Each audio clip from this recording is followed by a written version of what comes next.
was one of those lazy Friday afternoons when everything felt slow. I was at home scrolling through my phone when I noticed a missed call from Harry. He had left his headphones in my place the night before after our hangout, and apparently he needed them back. No big deal, I thought. I grabbed them from the table and texted him that I was heading over to drop them off. Tom's house wasn't far, just a short drive across town. I knew his mom. Marissa was always around, but she usually stayed in her room or kept to herself. I never really thought about her much, other than the fact that she was a good-looking woman for her age. I mean, she was in her early 40s, but she didn't look much older than that. Still, she was just Tom's mom to me, nothing more. When I knocked on the door, I wasn't expecting her to open it, but she did, wearing nothing but a towel, her hair damp from shower.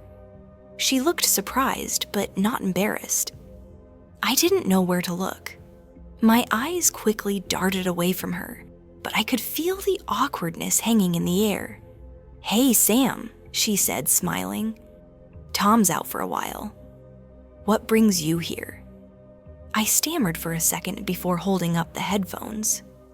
"I just came to drop these off. Didn't realize you'd be busy."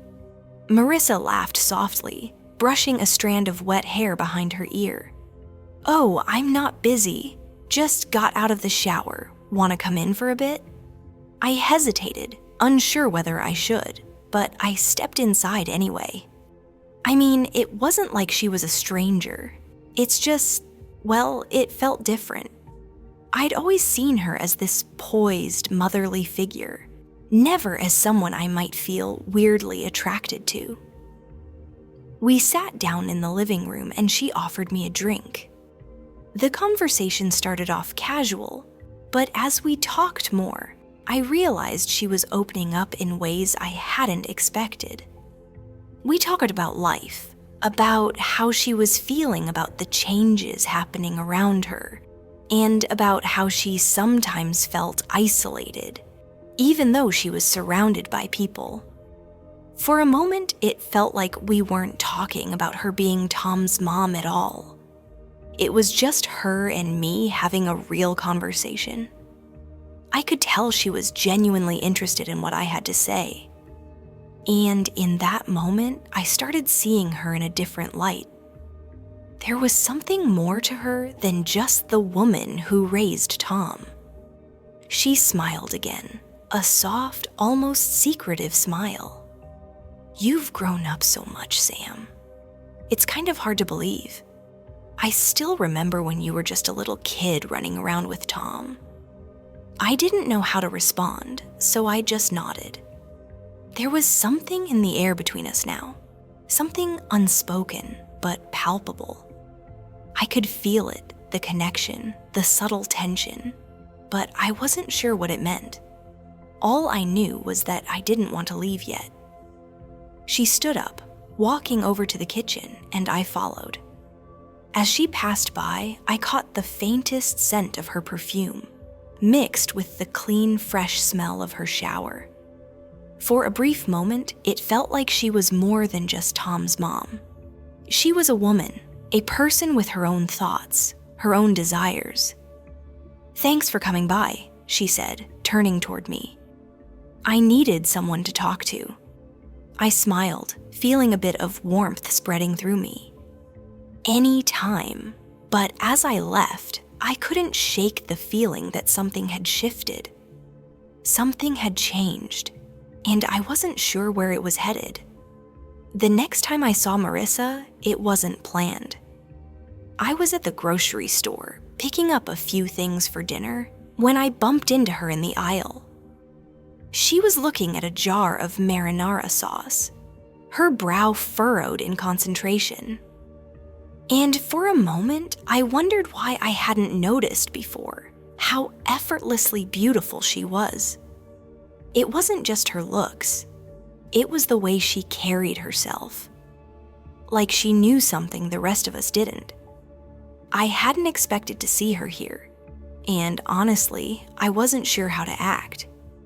We hadn't really talked since that awkward morning when I dropped off the headphones, but there was something about that conversation that lingered with me. Something about the way she had looked at me, or the way she'd smiled. Something was different. But at the time, I just shrugged it off as a fluke. "Sam," she called, noticing me.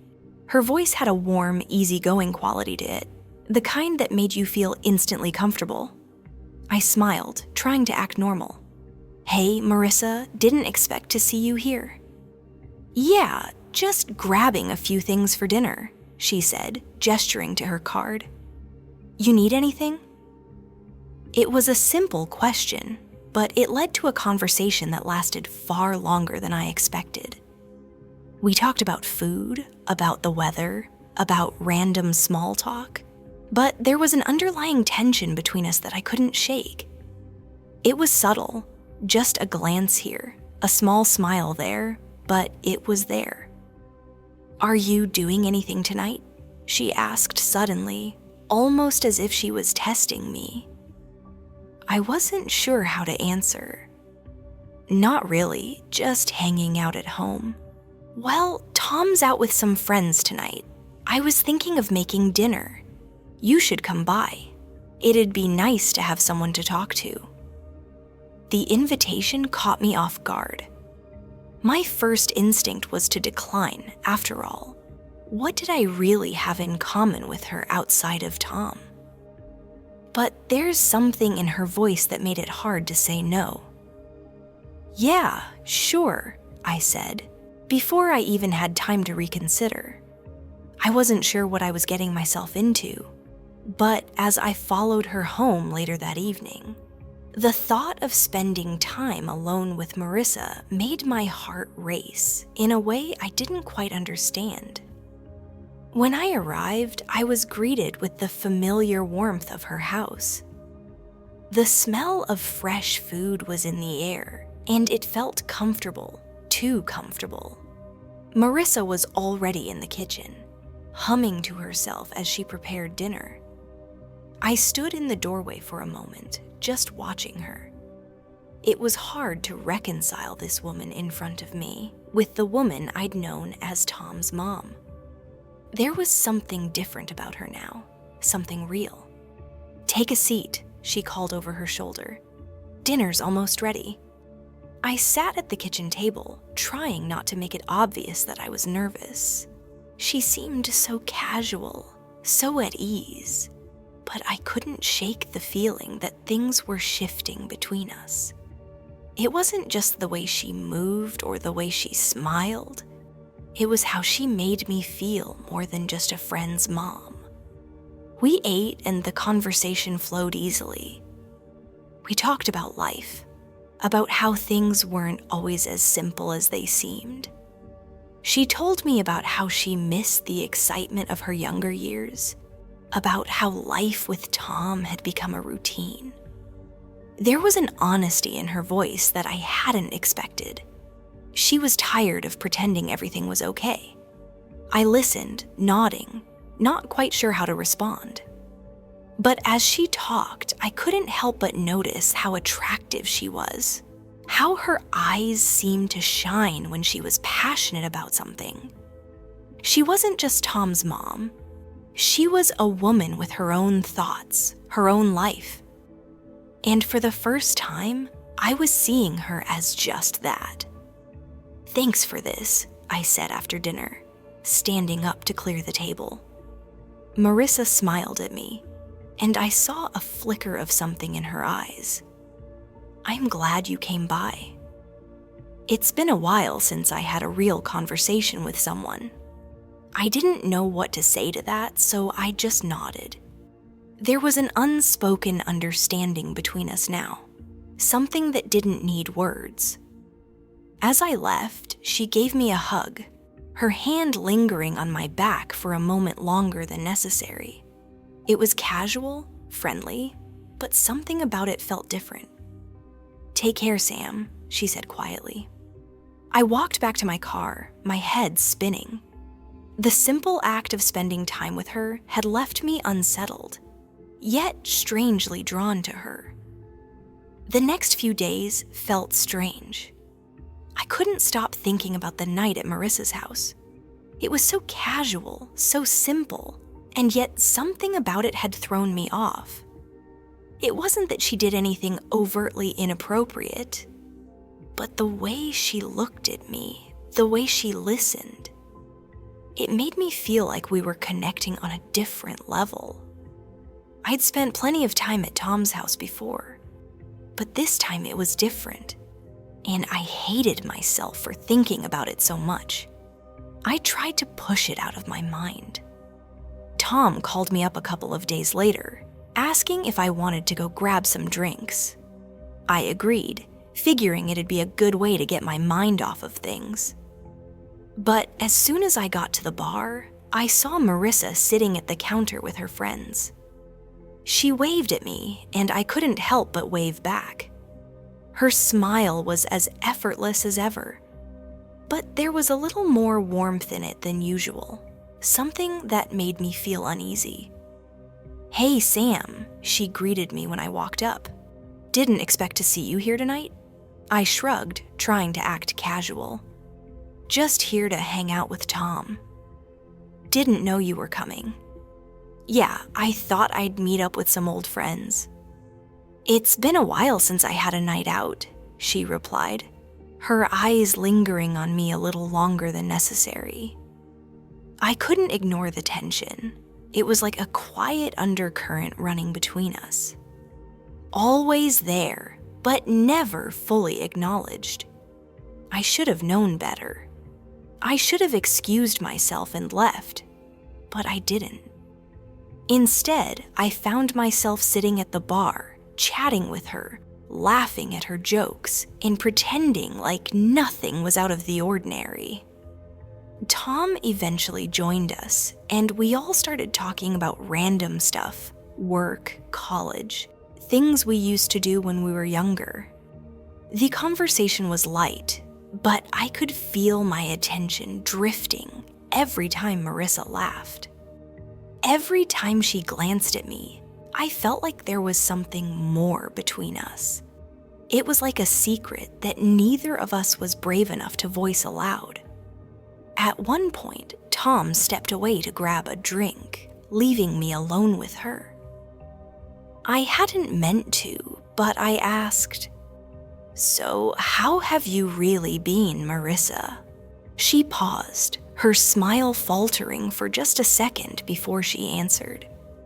"I'm fine, just a little lonely, I guess." The admission caught me off guard for a moment. She seemed vulnerable, a side of her I hadn't seen before. It was almost like I was talking to someone completely different, someone who wasn't just Tom's mom. "I get that," I replied. "It can be tough sometimes." She nodded, and we both fell into a brief silence. It wasn't uncomfortable, though. I found myself wanting to say more to comfort her, but I didn't know what to say. Instead, I just watched her, trying to gauge if she meant what she said. Was she really lonely? Or was this just her way of fishing for something more? Tom returned with another round of drinks, and the moment passed. But I couldn't shake the feeling that something had just shifted between me and Marissa. She didn't seem like just a friend's mom anymore. I wasn't sure what it was, but I felt like I was seeing her in a different light, a dangerous light. After a while, we all decided to leave. I walked out of the bar with Tom, but I couldn't stop thinking about that brief conversation. What she meant by lonely? Was she just talking about being bored? Or was she hinting at something more? I had to admit, a part of me was intrigued. When I got home, I sat on my couch, replaying the night over and over in my head. It was only then that I realized this wasn't just some innocent hangout. There was something deeper happening. I didn't know what it was, but I could feel it pulling me in, and I was starting to wonder if I could resist. But maybe I didn't want to resist. The following days felt heavier than usual. I kept replaying that night at the bar of my head. Marissa's quiet confession of loneliness, the way her eyes lingered a little too long on mine, the shift in air every time we spoke. It was all starting to feel too real. I tried to tell myself it was nothing, just a moment. But deep down, I knew it wasn't. Tom and I had always been close. He was my best friend. But lately, every time I hung out with him, my mind would wander back to Marissa. I catch myself thinking about her smile, the way she moved, the way she seemed so different than what I had always known. And every time I caught myself thinking about her, I hated myself a little more. That Saturday afternoon, I decided to clear my head.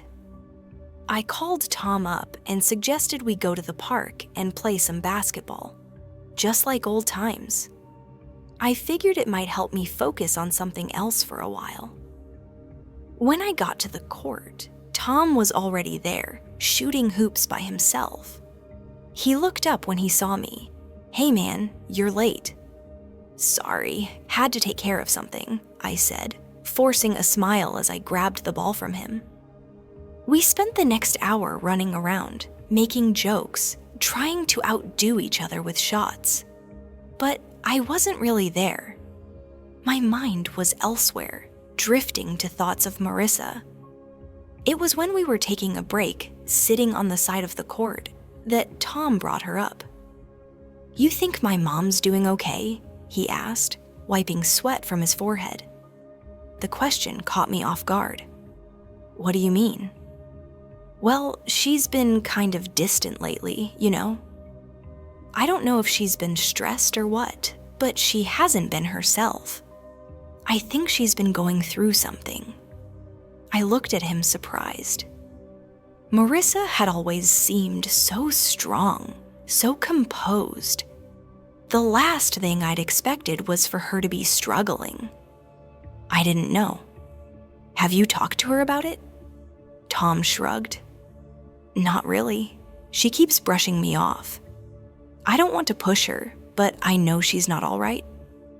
I didn't know how to respond. On one hand, I wanted to tell him everything, to admit that I'd felt something too. Something that I shouldn't have felt. But on the other hand, I couldn't bring myself to say it. Not yet. And besides, I didn't even know what it was. "Maybe she just needs some space," I said, trying to keep things light. "Yeah, maybe," Tom said, but his tone was heavy. He didn't seem convinced. We finished up the game and went back to Tom's house.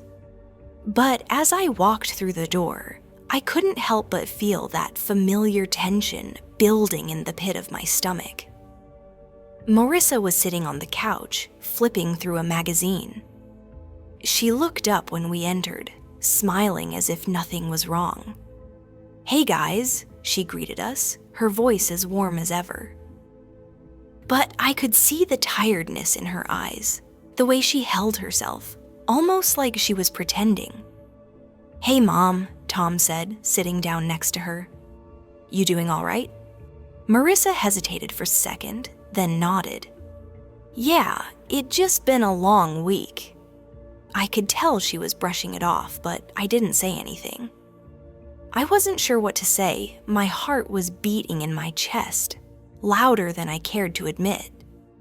I made my way to the kitchen to grab a drink, trying to give myself a moment to breathe.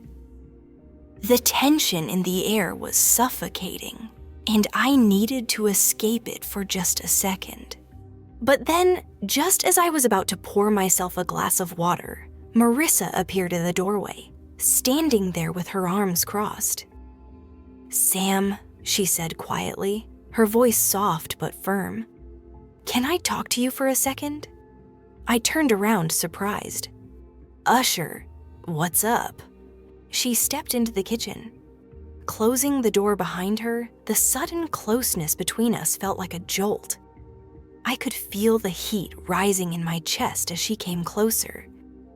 I just wanted to thank you for being there the other night, she said, her eyes not quite meeting mine. It really meant a lot to me. I swallowed, feeling the weight of her words. Of course, I'm always here if you need to talk. She nodded, and for a moment, neither of us spoke. There was something unspoken, hanging in the air, something that neither of us was willing to acknowledge. Then, almost too casually, she said, Tom's a good kid. He's been through a lot, but he's got a good heart. I nodded again, unsure of where this conversation was going. But as she stood there, her eyes lingering on mine, I felt that familiar spark, the one that made my heart race, made everything feel like it was teetering on the edge of something dangerous. Yeah, he really does, I replied, my voice quieter than I meant. She smiled faintly, but there was something else in her expression, something that made me wonder if she was thinking the same thing I was. And for a moment, I almost asked her what was really going on, but I didn't. Instead, I just stood there, the silence between us thickening, both of us unsure how to proceed. Finally, she broke the silence, saying, "Thanks again, Sam." "Anytime," I said, though I didn't quite mean it in the same way anymore. It had been a week since the night in the kitchen with Marissa. The conversation we had wasn't anything extraordinary, but it left a lasting impression on me. Every time I saw her, that same tension lingered just beneath the surface, waiting to break through. I couldn't tell if she was aware of it, or if it was just me projecting my feelings onto her. Either way, the air between us had shifted, and no matter how hard I tried to ignore it, I couldn't. Tom and I hung out as usual. He was his regular self, laughing, joking, trying to get my mind off of whatever was bothering me. But it wasn't working. I kept glancing at Marissa whenever she was in the room, noticing the little things. Her way of tilting her head when she spoke. The way her eyes seemed to lock onto mine just a little too long when our paths crossed. It was subtle, but it was there. It was a Saturday afternoon when things changed. Tom was out with friends, leaving me alone at their house. I hadn't expected to be left by myself, but I didn't mind. I needed space. I needed time to figure out what was happening between me and Marissa. I was sitting on a couch, scrolling through my phone, when I heard her voice from the hallway. "Sam?" I looked up, surprised to see her standing there, her expression unreadable. "Hey," I said, trying to sound casual, though I could feel my heart rate increase. She stepped into the room, hesitating for a moment before speaking. "Can we talk?" My stomach tightened. I nodded. "Yeah, of course." Marissa sat down next to me on the couch. The distance between us was minimal, and it felt as though the room had gotten smaller. The familiar feeling of tension washed over me once again. "I've been thinking about our conversations lately," she began, her voice low, almost hesitant. "And I feel like I need to apologize. I know I've been distant. I've been struggling with some things, and I didn't want to burden anyone with it." I looked at her, genuinely surprised. I hadn't expected her to open up like this, especially not after everything that had happened. "It's okay," I said, though I wasn't sure what I meant by it. "I understand. You don't need to apologize." She smiled faintly, but there was something else behind her eyes, something unspoken. She didn't seem entirely convinced by my response. "I appreciate that, but I also feel like I've been pushing some boundaries with you," and I just want to be honest about it." My heart skipped a beat. This was it, the conversation I've been dreading and, in some strange way, hoping for. I didn't know where it was going, but I couldn't stop myself from listening. "What do you mean?" I asked, my voice quieter now, more cautious. Marissa took a deep breath, her fingers fidgeting with the hem of her shirt. "I think you know what I mean. There's been this connection between us, and I can't keep pretending like it's not there." I froze. Her words hit me like a punch to the gut. I had known it, of course, but hearing it from her made everything feel more real, more complicated. "I don't want to make things awkward, Sam," she continued, her voice barely above a whisper. "I just don't know how to deal with it. But I don't want to pretend it isn't there anymore." I squeeze her hand. Me too. I could feel her eyes on me, even in the dark. "I know this can't last, Jake," she whispered. "You're going to meet someone your age. You'll have a family, a normal life." I stayed silent, the words hitting me harder than I expected.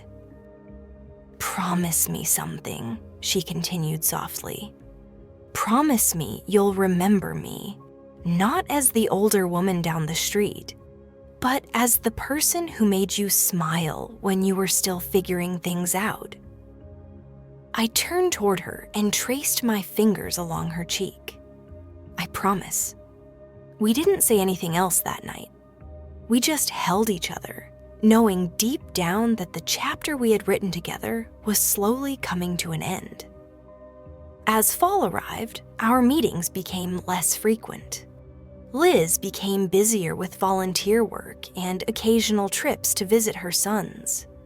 I got a full-time job offer at a local construction company and started spending my days on job sites, too exhausted at night to do anything but sleep. We both felt the distance creeping in, but neither of us fought it. That was the beauty of what we had. It had never been about holding on too tightly. It had been about living fully in the moment. The last time I saw her as more than a neighbor was simple and perfect. I had stopped by to return a book she had lent me. She invited me in. We sat together on the porch swing one last time. There was no drama, no tears, just gratitude. "You've given me back something I thought I'd lost forever," she said quietly. "You gave me my youth again." I smiled. "You gave me something too, Liz. You showed me what it means to really be there for someone." We hugged for a long time. When we pulled apart, she kissed me softly on the cheek. "Goodbye, Jake. Goodbye, Liz."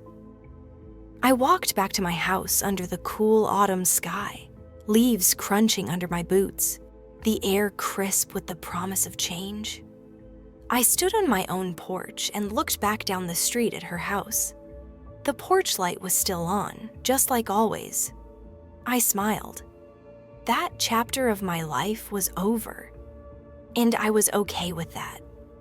We stayed neighbors, friendly, occasionally waving, occasionally chatting and passing. We both moved forward with our lives. But that secret world, that wild, beautiful, impossible romance, was ours and ours alone. I never told anyone. I never needed to. And even now, years later, whenever I ride my bike past that house, I smile to myself. I remember I kept my promise.